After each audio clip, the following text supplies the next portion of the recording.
அனைவருக்கும் வணக்கம். இன்னைக்கான ஆன்மீக பதிவில் நம்ம பார்க்க போகிற ரொம்ப ரொம்ப முக்கியமான ஒரு பயனுள்ள ஆன்மீக தகவல் என்ன அப்படின்னு பார்த்தீங்கன்னா, சந்திர கிரகணம் நிகழ இருக்கக்கூடிய பட்சத்தில் ஜாதகப்படி இந்த சந்திர கிரகணம் யாரையெல்லாம் பாதிக்கும் அப்படிங்கிறத பற்றி தெரிஞ்சுக்கப்புறம், அது மட்டும் இல்லாமல் சந்திர கிரகணத்தன்று என்னென்ன செய்யணும், என்ன செய்யக்கூடாது, சந்திர கிரகணத்தினுடைய சிறப்புகள், மகத்துவம் என்ன, மகிமைகள் என்ன அப்படிங்கிறத பற்றியும், இந்த சந்திர கிரகணம் யாருக்கெல்லாம் பாதிப்பை ஏற்படுத்தும், யாருக்கெல்லாம் சாதகமாக இருக்கும் அப்படிங்கிறத பற்றியும் தொடர்ந்து தெரிஞ்சுக்க போகிறோம். ஸோ இந்த பதிவு உங்களுக்கு பல வகையில் நன்மையை ஏற்படுத்துங்க. வீடியோவை ஸ்கிப் பண்ணாமல் கடைசி வரைக்கும் பாருங்கள். வீடியோக்குள்ளே போகிறதுக்கு முன்னாடி இது வரைக்கும் நீங்கள் நம்ம சேனலை சப்ஸ்கிரைப் பண்ணலை அப்படின்னா உடனே சப்ஸ்கிரைப் பண்ணிக்கோங்க. அப்படியே பக்கத்தில் இருக்கக்கூடிய நோட்டிஃபிகேஷனுக்கான பெல் பட்டனையும் ப்ரெஸ் பண்ணிக்கோங்க. சரி நேயர்களே, வாங்க வீடியோக்குள்ளே போகலாம். ஆண்டுக்கு ஓரிரு முறை சந்திர கிரகணம் மற்றும் சூரிய கிரகணம் ஏற்படுதுங்க. 2025 ஆண்டின் இரண்டாவது மற்றும் கடைசி சந்திர கிரகணம் செப்டம்பர் 7 ஆவணி மாதம் பௌர்ணமி அன்று ஏற்படுது. இந்தியாவில் இந்த கிரகணம் தெரியும் அப்படிங்கிறதுனால இதனுடைய தாக்கம் பல ராசிக்காரர்களுக்கு ஏற்படுங்க. சந்திர கிரகணம் 2025 இந்த ராசி மற்றும் நட்சத்திரத்தில் நடக்குது. அது ஜாதகப்படி யாரையெல்லாம் பாதிக்கும் அப்படிங்கிறத பற்றி இப்போ நாம் தெரிஞ்சுக்கலாம். அதாவது சந்திர கிரகணம் அப்படிங்கிறது பௌர்ணமி நிலவின் ஒளி முழுவதும் மங்குவதை குறிக்குதுங்க. ஒளி கிரகங்களான சூரியன் மற்றும் சந்திரன் தங்களின் வெளிச்சத்தை இழக்கும் காலம் நேரும் சூரிய கிரகணமாகவும் சந்திர கிரகணமாகவும் சொல்லப்படுது. இதனுடைய தாக்கம் 12 ராசிக்காரர்களுக்கும் ஒவ்வொரு விதமாக ஏற்படுகிறது. சந்திர கிரகணம் ஜாதகப்படி யாரையெல்லாம் பாதிக்கிறது அப்படின்னு பார்த்தோம்னா, சந்திர கிரகணம் செப்டம்பர் 7 2025 ஞாயிற்றுக்கிழமை இரவு 9:59 மணிக்கு தொடங்கி செப்டம்பர் 8 அதிகாலை 12:30 வரைக்கும் இருக்குங்க. கோச்சார ரீதியாக செப்டம்பர் 7 அன்று கும்பராசியில் கிரகணம் ஏற்படுது. பௌர்ணமி அப்படிங்கிறதுனால சூரியன் கேதுவுடன் சஞ்சரிக்கும் போது ராகுவுடன் சந்திரன் கும்பராசியில் இணையும் நேரத்தில் இந்த சந்திர கிரகணம் ஏற்படுதுங்க. 2025 சந்திர கிரகணம் நடக்கக்கூடிய ராசி கும்பம். சந்திர கிரகணம் நடக்கக்கூடிய நட்சத்திரம் சதயம். சந்திர கிரகணம் எந்த ராசிகளை பாதிக்கும் அப்படின்னு பார்த்தீங்கன்னா, பொதுவாக கிரகணம் அப்படின்னாலே சூரியன் அல்லது சந்திரன் பாதிக்கப்படுறதுனால சந்திர கிரகணம் அப்படின்னாலே சந்திரனின் ராசிகளும், சூரிய கிரகணம் அப்படின்னா சூரியனின் ராசிகளும் பாதிக்கப்படும். பாதிப்பு அப்படிங்கிறது மன ரீதியான குழப்பங்கள், தடுமாற்றம், சண்டை சச்சரவுகள், எதிர்பாராத அவமானம், உடல்நல பிரச்சனைகள் உள்ளிட்ட பிரச்சனைகளாக இருக்கலாம். கும்பராசியினர் மீது சந்திர கிரகணத்தினுடைய தாக்கம் இருக்கப்பெறும் அப்படின்னு சொல்லலாம். சந்திர கிரகணம் கும்பராசியில் நடைபெறதுனால, கும்பராசியில் ராகு மற்றும் சந்திரனினுடைய சேர்க்கையில் இருக்கிறதுனால இந்த கிரகணத்தின் போது கும்பராசியினர் மிகவும் எச்சரிக்கையாக இருக்கணும்.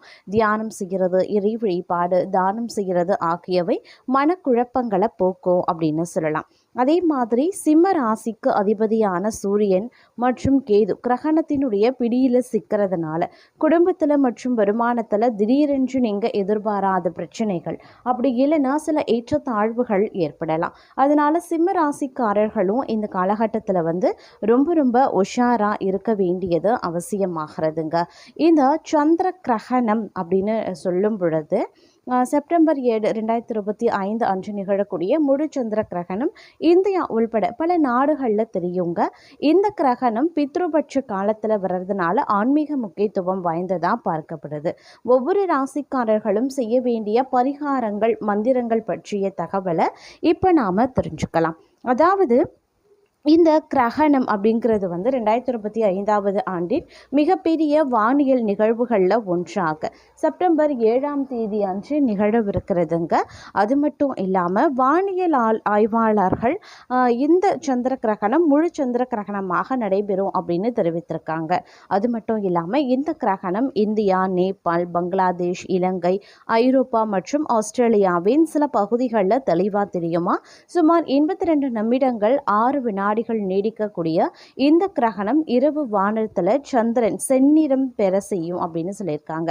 இதனாலேயே உலகம் முழுவதும் இதனை பிளட் மூன் அப்படின்னு அழைக்கிறாங்க. நாசா தரவுகளின்படி இந்த ஆண்டு நடைபெறக்கூடிய மிக நீளமான சந்திர கிரகணங்கள்ல இதுவும் ஒன்று. இந்த கிரகணம் சற்று விசேஷமானது சொல்லலாம். காரணம், அது பித்ருபக்ஷம் ஆரம்பிக்கக்கூடிய பூர்ணிமா நாளில் நடைபெறுது. இதனால முன்னோர்களின் ஆசிர்வாதம் பெறக்கூடிய நாளாகவும் ஆன்மீக வளர்ச்சிக்கான சிறந்த நாளாகவும் விஷயமாகவும் கருதப்படுது. சாஸ்திரங்களை கிரகண நேரத்தில் மந்திர ஜபம் செய்தால் அதன் பலன் கோடிமடங்கு அதிகரிக்கும் அப்படின்னு சொல்லப்படுது. சந்திரன் மனம், உணர்ச்சி, தாய்மை, குடும்ப பாசம் ஆகியவற்றின் பிரதிநிதி. அதனால சந்திர கிரகணம் நடைபெறக்கூடிய நேரத்தில் மன அமைதியில குறைவு, தூக்க குறைவு, மன அழுத்தம், உறவுகளில் இடையூறு போன்றவை ஏற்படலாம். அதனை சமாளிக்க ஒவ்வொரு ராசிக்கும் தனித்துவமான மந்திரங்களை ஜபிக்க வேண்டியது அவசியம் அப்படின்னு சொல்லப்பட்டிருக்குங்க. இந்த மந்திரங்கள் அப்படிங்கிறது ரொம்ப ரொம்ப முக்கியத்துவம் வாய்ந்ததா பார்க்கப்படுகிறது அப்படின்னு சொல்லலாம். மந்திரங்கள் எதுவும் தெரியல அப்படின்னாலும் தங்களுக்கு தெரிந்த ஏதேனும் ஒரு ஓம் நம சிவாயா, இல்லை ஓம் சரவண பவ, ஓம் ஸ்ரீராம ஜெயம், ஓம் நாராயண நமோ நமக, இந்த மாதிரி ஏதாவது ஒரு மந்திரத்தை நீங்கள் தாராளமாக அந்த நேரத்தில் உச்சரிக்கிறது சால சிறந்தது அப்படின்னு சொல்லலாங்க. அது மட்டும் இல்லாமல் இந்த கிரகண நேரத்தில் பார்த்தோம் அப்படின்னா தியானம், மந்திர ஜபம் செய்தால் அதனுடைய பலன் பல மடங்கு அதிகரிக்குமா. உப்பு வெள்ளத்தில் தீபம் ஏற்றுறது மனக்குழப்பத்தை அகற்றி நன்மையை தருங்க.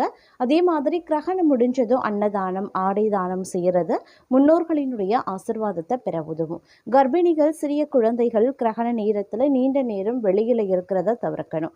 கிரகணத்திற்கு பிறகு குளித்து சுத்தமாக இருந்து நெய் தீபம் ஏற்றி தெய்வ வழிபாடு செய்தால் வீட்டில் நல்ல ஆற்றல் நிலவுங்க. வானியல் நிபுணர்கள் சந்திர கிரகணம் அப்படிங்கிறது இயற்கையின் அற்புத நிகழ்வு, அதை அச்சமின்றி ஆர்வத்துடன் காண வேண்டும் அப்படின்னு சொல்லியிருக்காங்க. அதே சமயம் ஜோதிடர்கள் கிரகணம் ஆன்மீக சாதனைகளுக்கான சிறந்த நேரம், மந்திர ஜபம், தியானம் மூலமா வாழ்க்கையில நேர்மறை மாற்றங்களை ஏற்படுத்தலாம் அப்படின்னு அறிவுறுத்திருக்காங்க. சந்திர கிரகணம் 2025 வானியல் நிகழ்வாய் இருந்தாலும் ஆன்மீக ரீதியாகவும் மக்களின் வாழ்க்கையில தாக்கம் செலுத்தும். ஒவ்வொரு ராசிக்காரர்களும் தங்களுக்கான மந்திரங்களை ஜெபித்து தானம் செய்து தியானத்தில் ஈடுபட்டா மன அமைதி, பொருளாதார முன்னேற்றம், குடும்ப நலன் ஆகியவை கிடைக்கப்பெறும் அப்படின்னு சொல்லலாம். அதே சமயம் சந்திர கிரகணம் அப்படிங்கிறது மிக மிக சிறப்புக்குரிய ஒன்று அப்படின்னு சொல்லலாம். இந்த கிரகண நேரத்தில் நாம் செய்யக்கூடிய அனைத்துமே நமக்கு பார்த்தோம் அப்படின்னா நன்மையை ஏற்படுத்தக்கூடிய வகையில் இருக்கும் அப்படின்னு சொல்லலாங்க. அதாவது கிரகண நேரத்தில் நாம் செய்யக்கூடிய இறை வழிபாடு அப்படிங்கிறது நமக்கு பல்வேறு நன்மைகளை ஏற்படுத்தும் அப்படின்னு சொல்லலாம். இந்த கிரகணம் அப்படிங்கிறது இந்தியாவில் தெரியும் அப்படின்னு சொல்லப்பட்டிருக்கிறது. அதுவும் இரவு நேரங்களில் நடக்கக்கூடிய இந்த கிரகண நேரத்தில் பார்த்தோம் அப்படின்னா நாம் பெரும்பாலும் எந்தவித வேலைகளையும் செய்ய போகிறது இல்லை. ஏன்னா இரவு நேரம் 10 மணிக்கு மேலே தொடங்கக்கூடிய இந்த கிரகணம் அப்படிங்கிறது அதிகாலை 2 மணி அளவில் முடிவடையுதுங்க.